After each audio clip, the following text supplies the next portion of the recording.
যে অর্ঘ্য মল্লিক ভাড়া থাকতো, উনি গিয়ে গতকাল রাতে ওনাকে শান্তিপুরে অ্যারেস্ট করেছে এখানকার যে উপপ্রধান, তার বাড়িতে বোম মারার অপরাধে। এই বিষয়ে কি জানেন বা কি বলবেন? মেন কথা, ওকে কালকে ধরে নিয়ে যাওয়া হয়নি, 2 দিন আগে ধরে নিয়ে গিয়েছে। তার মানে ওকে ধরে নিয়ে যাওয়ার পরে পুলিশকে জানার চেষ্টা করলাম, একটা অনাথ ছেলে, সে নেশা করে, কিন্তু আদার্স অন্য কিছু নয়। আমার ঘরে ভাড়া আছে, আমি তাকে মানে যথেষ্টভাবে তার ডকুমেন্টস প্রমাণপত্র সবই আছে, কোনো খারাপ বা কোনো কিছু আমার চোখে পড়েনি, ঠিক আছে। ওই ছেলেটাকে দেখে মনে হয় না যে ছেলেটা ওরকম কোনো কিছু করতে পারে, বা কেউ ভাবতে পারবে না কোনো দিন।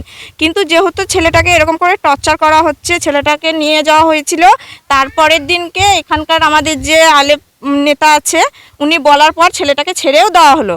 তারপরে আমার বাড়ির সামনে এসে জামিন করে নিয়ে আসার পরে, থানার থেকে ছেড়ে দেওয়ার পরে সঙ্গে সঙ্গে বাড়িতে ঢুকিনি মাত্র ছেলেটাকে আবার নিয়ে যাওয়া হয়। এরপর নিয়ে গিয়ে সেখানে এখন পরিস্থিতি, আজকে সারা রাত রেখে দেওয়ার পরে আমরা ওখানে থানাতে গেছিলাম, কেন ছাড়া হচ্ছে না ছেলেটাকে, একটা নিরীহ ছেলেটাকে কেন আটকে রেখেছেন আজ 3 দিন ধরে, কি জন্য? তখন আবার উল্টে চাপ, এখন আজকে যেহেতু শোনা যাচ্ছে যে ছেলেটা নাকি মানে না, উপপ্রধানের বোমের কথা বলেনি, ওইটা কি বললো, ডাকাতি করছে বা ডাকাতি কেসে ওকে দেওয়া হয়েছে, এটাই শুনলাম। আর যেহেতু আমার ঘর থেকে তুলে নেওয়ার কারণ হচ্ছে এখানকার যে মেম্বার, তার সঙ্গে আমার মানে দুটো কথা হয়েছে, তাই জন্য ওকে এরকমভাবে ফাঁসানো হচ্ছে। সূত্রটা অ্যাকচুয়ালি আমার সঙ্গে, আমার ভাড়াটের সঙ্গে নয়। কতদিন ধরে এখানে ভাড়া কারণে রাজনৈতিক হিংসা মনে করছে? হ্যাঁ, আদার্স অন্য কিচ্ছু নয়। আর ওই ছেলেটা এখানকার নয়, ও যেহেতু চিনে না জানে না কোনো কিছু, আমরা ওই সবের মধ্যে নেই, শুধু এরকম ফাঁসানোর জন্য চক্রান্ত করা হয়েছে মাত্র।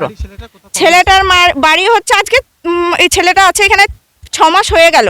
হ্যাঁ, ছেলেটা নিরীহ ছেলে, কাজ কাম করে, ওর নদিয়া বাড়ি। ভাড়াটা কে দেখে দিয়েছিল? ওকে ভাড়াটা দেখে দিয়েছিল ওর একটা পিসি এসেছিল, পিসি দেখে দিয়েছিল। এরপর আমার জিম্মাতে রেখে গেছিল যে ছেলেটা এখানে আছে, থাকবে, আছে ছেলেটা, ভালো ব্যবহার, কাজ কাম করে, ও নিজের মতো করে থাকে, কিন্তু একটা নেশা করে। ও কাজ বলতে রাজমিস্ত্রি, দিনমজুর কাজ, যেটা পেতো সেটাই করতো। মিথ্যা ফাঁসানো হলো, এটা চক্রান্ত। যেহেতু ছেড়ে দিল কেন, ছেলেটার জন্য যদি অভিযোগ থাকতো তাহলে নিশ্চয়ই পুলিশ ছাড়তো না। জিজ্ঞাসাবাদ করে ছেলেটাকে যখন ছেড়ে দিল, তাহলে ছেড়ে দেওয়ার পরে আমি বাড়ি আসা মাত্র এই ছেলেটাকে নিয়ে বাড়িতে ঢোকাও হয়নি। ছেলেটা ভয়ে বলছিল আমি বাড়ি চলে যাবো, আমার এখানে কেন এরকম করছে, আমাকে নিয়ে, আমাকে একটা ষড়যন্ত্র, একটা বাইরের ছেলেকে নিয়ে এরকম এখানে ষড়যন্ত্র করা হচ্ছে। আসমা 44 নম্বর বুথের মেম্বার অ্যারেস্ট করেছে বলছে, আমি তো ওটা বলতে পারবো না, ওটা প্রশাসন বলবে কে অ্যারেস্ট করেছে কে করায়নি, এটা তো আমি বলতে পারবো না। বাড়ি মালিক অভিযোগ করছে যে অ্যারেস্ট করেছিল, আপনি তাকে ছাড়িয়ে দিয়েছিলেন।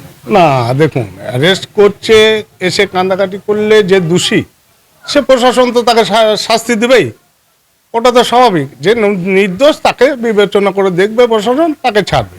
আমি বলছি বলে ছাড়বে এটা তো কোনো ইয়ে নয়।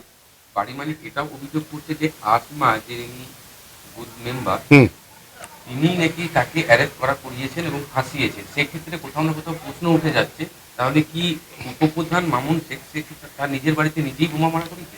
দেখুন, এই ছেলেটা আমি জানি এই মামনের পার্টি অফিসে মামনের সঙ্গে 24 ঘন্টা বসে থাক, প্রায় দেখেছেন ওই পার্টি অফিসে বসে থাকতে। এবার আসমা হলো মামনের কাছের, মামনের গাড়িতে এসে একসঙ্গে পার্টি অফিস আসে, পঞ্চায়েত আসে, আপনারাও দেখেছেন। এবার আসমা কি করছে আসমার ব্যাপার, এবার প্রশাসন বুঝবে প্রশাসনের ব্যাপারটা। হ্যাঁ, এটা তো বুঝতেই পারছেন, জলের মতো পরিষ্কার। আসমা অ্যারেস্ট করাইছে বলছে, হ্যাঁ, একটু জলের মতো পরিষ্কার, আসমা বোমা মারা করেছে হতে দিয়ে অ্যারেস্ট করাইছে। হ্যাঁ, তাই তো জলের মতো পরিষ্কার, আপনারা তো বুঝতেই পারছেন যে এটা কি হচ্ছে কি হচ্ছে। এই বিষয়ে আমি একটা কথা বলবো, আমি পুলিশকে আমার যে অভিযোগ, সেই অভিযোগ জানিয়েছি, ঘটনার পূর্ণাঙ্গ যে বিবরণ সেটা আমি পুলিশকে লিখিত আকারে জমা দিয়েছি।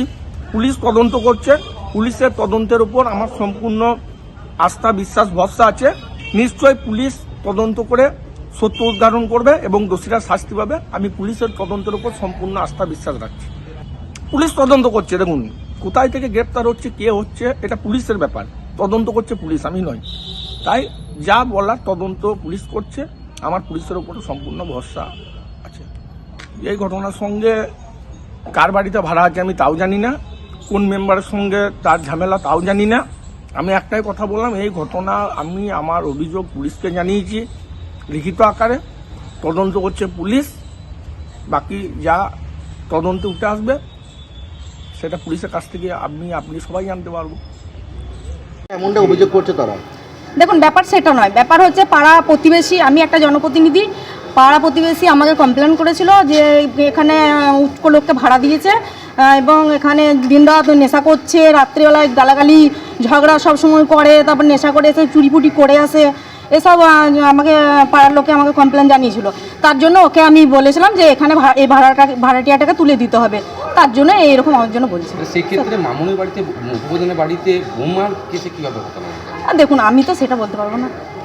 বলছে তারা দাবি করছে যে আপনার সাথে ঝগড়া ছিল বলেই ছেলেটিকে তুলো মানে না না, ওইটা কোনো ব্যাপার নাই। আপনি পাড়াতে হয়তো সবাই বলতে রাজি আছে, পাড়া থেকে আমাকে ফোন করেছিল যে এরকম এরকম ব্যাপার, পাড়ার লোক সবাই যদি আপনারা জিজ্ঞাসা করেন তাহলে কিন্তু বলবে সত্যি কথা। এই ছেলেটাকে তো আপনারা চিনেন, আপনারা জানেন? চিনি বলতে আমরা এমনি ও এখানকার বাসিন্দা নয়, চিনি না, উটকো লোক, কাকে ভাড়া দিয়েছে জানি না। আমি তার জন্যই আমাকে পাড়ার লোক কমপ্লেন করেছিল যে এরকম থাকছে দিনরাত এখানে আলতু ফালতু লোককে ভাড়া দিচ্ছে ওই মেয়েটা, তার জন্য তোলার জন্য আমাকে বলেছিল, তার জন্য আমি ওকে বলেছিলাম, ওই জন্য আমাকে। সেক্ষেত্রে এই ছেলেটা কি বোমাবাজি করতে পারে? আমি কি করে বলবো, সেটা পুলিশ দেখুক তদন্ত করে। কতদিন আগে আপনি বলেছিলেন কি? বলেছিলাম আমি প্রায় মাসখানিক হয়ে গেল। আচ্ছা, আপনি কি পুলিশকে বলেছিলেন যে বোমা মারার ঘটনায় যুক্ত? না না না, আমি ওইসব কোনো কিছু বলি নাই পুলিশকে। পুলিশকে ইনফরমেশন দেওয়া হয়েছিল যে ও বাইরে থেকে এসেছে? হ্যাঁ, পুলিশকে ইনফরমেশন দেওয়া হয়েছিল যে বাইরে থেকে এসছে। কি মনে হচ্ছে এই ছেলেটি কি যুক্ত থাকতে পারে? দেখুন, আমি কি করে বলবো, সেটা পুলিশ তদন্ত করবে, আমি কি বলতে পারি। আপনি কতদিন ধরে মেম্বার রয়েছেন? আমি মেম্বার রয়েছি প্রায় 1.5 বছর হয়ে গেল। কোন সংসদে? কঙ্কালী পঞ্চায়েত। কোন সংসদ? কোন সংসদ? ঝর্ণাডাঙ্গা, আপনার ঝর্ণাডাঙ্গা বুঝছেন।